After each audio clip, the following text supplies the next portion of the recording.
Hello, everybody. Oh, it's Friday. Welcome to our Friday lunch chat.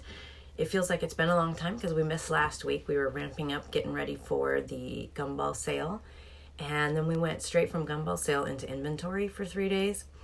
And so I'm all turned around about what day of the week it is because I worked straight through that whole spell. So every day has just seemed off. Wednesday, I thought it was Tuesday I thought it was Thursday. Wednesday I thought it was Friday. I don't know what I thought yesterday or today is, but we're here now, and so welcome. I'm gonna try something new later in this video and see if I can't flip the screen around and take you all on a nice little tour of the shop, because we did a complete rearrange with inventory. It's my absolute favorite thing to do. I'm one of those people that likes to rearrange my furniture, and I like to do that here in the shop as well.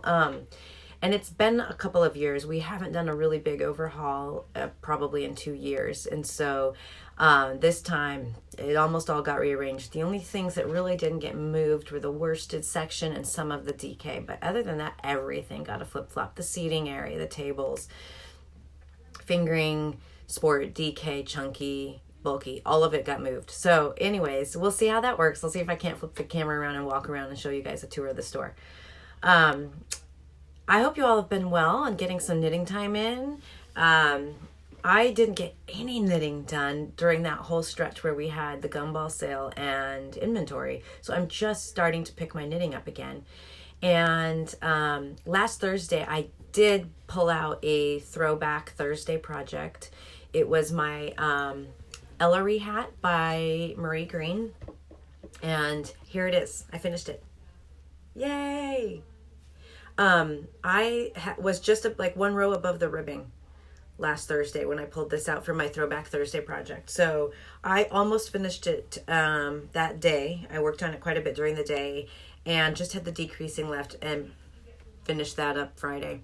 So I was pretty tickled with myself to knock one off of the unfinished list. And then I completely turned around, and by the time this Thursday rolled around, forgot 100% about Throwback Thursday. Totally forgot to dig out an old project. And instead I got kind of excited when I finally was able to sit down and knit a little bit about 4:30 yesterday. I started my Rose City knit along. So I'm going to give you a little peek at that. This is also designed by Marie. She's the guest designer for the Rose City yarn crawl this year. And so this is Clue 1. And you can see it's got some fun mosaic going on here. So that was really fun. I completely forgot about Jill. Got to work today and she was like, what'd you do yesterday? What'd you pull out? And I was like, I don't know, what do you mean? And she's like, for Throwback Thursday, which old project did you pull out? I'm like, yeah, I cast it on a new one. I'll get back on the Throwback Thursday next week. How's that? That's my commitment to you guys. It's too fun to cast on a new project, right? Everybody else was casting on Monday. I didn't have a chance, so that's my hardly any excuse. But if you were wondering, I am using Layered Fingering by the Duchess of Dye Pots, and I got that from Cindy Abernathy over at Pearl Fiber Arts in Portland because I wanted to support a Portland shop for the Rose City knit along. So, even yarn shop owners buy yarn sometimes. I am definitely guilty of that many times. So that's what I'm using, and I love it. It's tweedy, so it's a little bit different, but it's subtle. You can see little tweed flecks. Anyway, super fun. It's nice to have a little bit of a new distraction. And I know this is going to sound like it's the Marie Greene show, but I got another project I'm working on here to show you guys. I promise this is my last current olive knits, but this is my boathouse. I'm coming along swimmingly. Let's hold it up here. Yay, boathouse. I absolutely am loving how this sweater is coming out. Love, love, love, love. I love the Rowan felted tweed. I love the Bowie Boathouse Bohus inspired motifs. I'm in my sleeves right now, and I tried it on. I typically don't do decreases on sleeves with Marie's sweaters till I'm past my elbow because my arms are a bit on the big side for the sizes that I make. So I typically don't decrease my sleeves until just past the elbow. So I was trying it on to see if I was at that point yet, and it fits so perfectly. I am tickled to death that it fits so great. Thank you, Erika, and hi, Jan. I cannot believe, it's always a gamble for me with the pullovers because I'm like thick through my waist and my hips. My hips are out of proportion to the size of my shoulders. So I just am never sure. And for a long time, I fell victim to what a lot of us in the larger sizes seem to do, which is making things too long, like thinking you have to cover your butt. And it really actually, especially for a short girl like me, it doesn't help. And so last year I made my first couple of shorter, almost cropped sweaters, and oh my gosh, it was like a huge aha moment for me to realize that layering those maybe with like a button-up blouse like I have today. I'm wearing my Beekeeper today, kind of in that fashion. So you can see I've got my blouse, it peeks out here underneath, but I've got my Beekeeper, which is a shorter, more cropped fit. So that has been a revelation. So I knew I didn't want to make this boathouse overly long. I wanted to avoid that trap. And I also am short-waisted. So for me, I think that I moved into my ribbing about 11 and a half inches, not 14. And then I did the 2 inches of ribbing, and that just, it's perfect. I cannot wait to finish this and get it done. Sleeves. Even when they're top down and you know you're like diminishing as you go, it's just still, oh God, they just are such a brain like F, you know, getting your mind to agree, to motivate, to just finish the sleeves. So I hope that you guys are digging out some old projects too. I've been watching there's been some really fun posts in our 2020 Ravelry challenge group on Facebook. If you're not in that group, check it out. It's the KAH Ravelry Challenge 2020. And I've loved watching people finish stuff up. There's been some fun stuff, some whimsical stuff, some emotional stuff, some really touching projects being dug out and finished. So go check that out if you haven't seen it yet. I just feel so lucky to have all of you come together like that as a community and share that with us. It's super fun. Hey, Miss Kim. So on the subject of the boathouse, I know a lot of us are working on those sweaters, and if you bought full skeins for your contrast colors, you are going to find yourself with a lot of leftover yarn. And I know Marie's going to release a hat pattern that will use some of that yarn, but we are also looking to do another knit along when the boathouse wraps up of the Rowan Lydia scarf, and that is not spelled how typically you might think of Lydia. It is Lidiya, and that is a scarf that Kay Fassett designed in the felted tweed, and it's got a lot of tiny little Fair Isle repeating motifs in different colors. It's beautiful, and we have a customer, Marie Louise, who has made this a couple of years ago and wears it frequently, and every time she walks in, everybody comments on this scarf. They want to touch it, they look at, oh, it's beautiful, what is that? Every single time, and she's had it for years. It would be perfect to use your leftovers. And in fact, you could pull in some other complementary DK leftovers, because this actually calls for 11 colors. So if you've got leftovers from your boathouse, you should have about 7 colors. Throw 4 more in, or just repeat your 7 more frequently.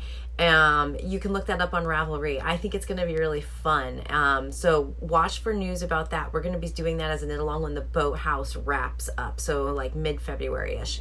And I think that would be really fun. And if you feel like your stranding skills aren't cemented yet, this would do it. It's knit in the round in a tube, no purling. Ooh. You can really work that two-handed knitting if you wanted to get yourself fully switched over to be able to do stranded knitting with 1 yarn in the left and 1 yarn in the right, which I highly recommend. So yeah, that's going to be a lot of fun. That's all that I have to talk about here sitting at my desk, but I think it's time that we take that shop tour. So bear with me as I grab my phone here, and we're going to go head out the door into the shop. I think we have a few customers here today. Oh, look, there's Pat. Let me flip it around. Wave to the camera. Hey, ladies. Hi. Those are our biggest troublemakers. All right. Someone's coming to the door. We'll just let her come on in, and then we'll start the tour. Hello. How's it going? All righty. So When you come in the door here, we've got samples for sale, and we've got Sue's leather scarf cuffs. Are these gorgeous or what? We don't have these listed on the website because they're one of a kind, but these are so great for wrapping a scarf around your neck and then keeping it in place. Here's a few more, and they're all made out of leather. And so here's one in practice. We've got it wrapped around our classy drunk shawl. They're just really cool. They really help hold your shawl on when you're wearing it. And so over here, we've got our DK, the beginning of our DK section. This is all of the plant and animal fibers that we've got. So we've got, just a second, we've got our organic cotton, and then we've got, this is brand new. This is Barocco Mantra Stonewash. It's 100% silk. Really, really beautiful. Here's a little swatch that we did up. I probably can't stop just now. So we've got we've got denim. We've got the brand new Barocco Faro right here. Barocco Liana, which is a really cool linen yarn. And then we've got Luma from Kelborn Woolens, and Barocco Cambria, and our Rowan Soft Yak DK. And now we're going to go back to the door. Sorry, ladies. And this is where our sport is now. We've got samples for sale right here, all of our sweaters racked up. And our sport continues on around here, past the corner. And then we arrive at fingering. So we've got Fino, and the fingering goes around the wall to where the seating area is now. So now we're back here by the garage door, and it's nice and bright and well lit. And so our coffee station and fingering is over here on this wall. Look at all that gorgeous color. Lots of beautiful knitted wit right there. And in our Erikson fruit boxes, we've got the super chunky yarn. So the big daddies, they're up there on the wall now. And as we curve around, we've got our chunky island. So this whole island right here is all the chunky yarn. Over on the left wall right here, our DK continues with our animal blends. So wools and other animal fibers all along this wall here, and it heads all the way down to my office door. There's my Powelton out of Lucky Tweed, my Kiki. And we've got worsted. We have an island here, a bookshelf right here. There's our Phoenix sample, our wool stock, etc., and our last island of worsted right here. And that leaves us back by my office again with all of our accessories and notions and doodads and fun stuff. So thank you so much for playing along while I experimented with a little tour of the shop. And I hope you all have a lovely weekend full of a lot of yarn and fiber crafting, whether that's knitting, crocheting, spinning, weaving, whatever it is you like to do. And we'll see you next Friday for another chat. Bye-bye.